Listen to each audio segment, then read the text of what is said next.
Hamas ಮಾದರಿ ಉಗ್ರ ದಾಳಿಗೆ ಸಂಚು. ಡ್ರೋನ್ ಅಂಡ್ ರಾಕೆಟ್ ಬಳಸಿ ಸ್ಫೋಟಿಸಲು ತಂತ್ರ. ಉಗ್ರರ ಮನೆ ಒಡಿಸ್, ಎಚ್ಚರಿಸಿದ ಮೋದಿ.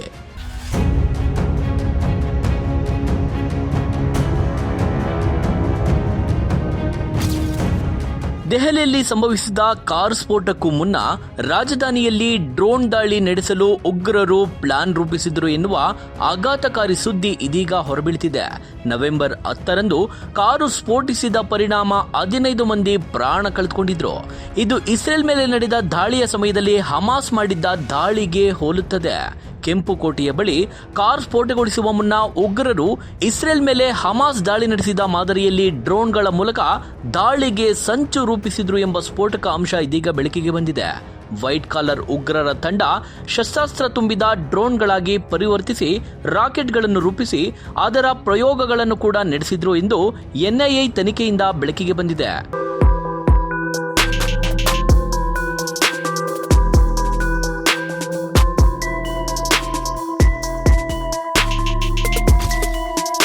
ದೆಹಲಿ ಸ್ಫೋಟದ ಬಾಂಬರ್ ಡಾಕ್ಟರ್ ಉಮರ್ ಉನ್ ನಬಿ ಜೊತೆ ಡ್ಯಾನಿಶ್ ಕೆಲಸ ಮಾಡಿದ್ದ.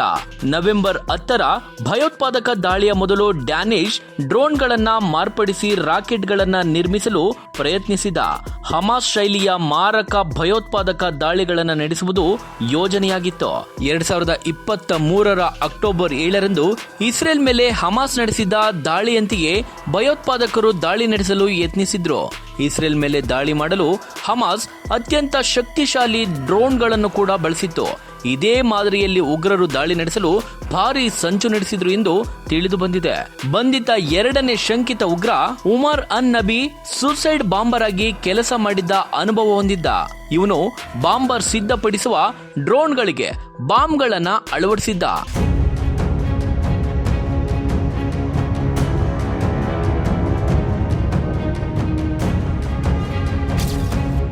ಜಮ್ಮು ಕಾಶ್ಮೀರದಲ್ಲಿ ಬಂಧಿತನಾದ ಮೊದಲ ಶಂಕಿತ ಉಗ್ರ ಹಾಗೂ ವೈದ್ಯ ಅನಂತನಾಗ್ನ ಕಾಜಿಗುಂಡ್ ನಿವಾಸಿ ಡ್ಯಾನಿಶ್ ಕ್ಯಾಮೆರಾಗಳು ಮತ್ತು ಭಾರವಾದ ಬಾಂಬ್ಗಳನ್ನ ತುಂಬಲು ಸಾಧ್ಯವಾಗುವಂತಹ ದೊಡ್ಡ ಬ್ಯಾಟರಿಗಳಿಂದ ಡ್ರೋನ್ ಅನ್ನು ಸಿದ್ಧಗೊಳಿಸಿದ ಎನ್ನಲಾಗಿದೆ.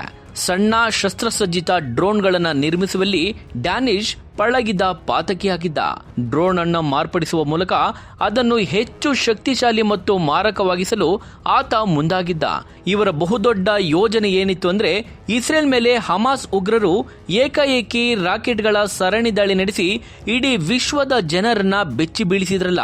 ಈ ದಾಳಿಯಿಂದ ಇಸ್ರೇಲ್ ದೇಶ ತುರ್ತು ಪರಿಸ್ಥಿತಿ ಘೋಷಿಸಿದ್ರು. ಇದೇ ರೀತಿ ದೆಹಲಿಯಲ್ಲಿ ಭಾರೀ ಪ್ರಮಾಣದಲ್ಲಿ ದಾಳಿಗೆ ಸಂಚು ರೂಪಿಸಿದ್ರು.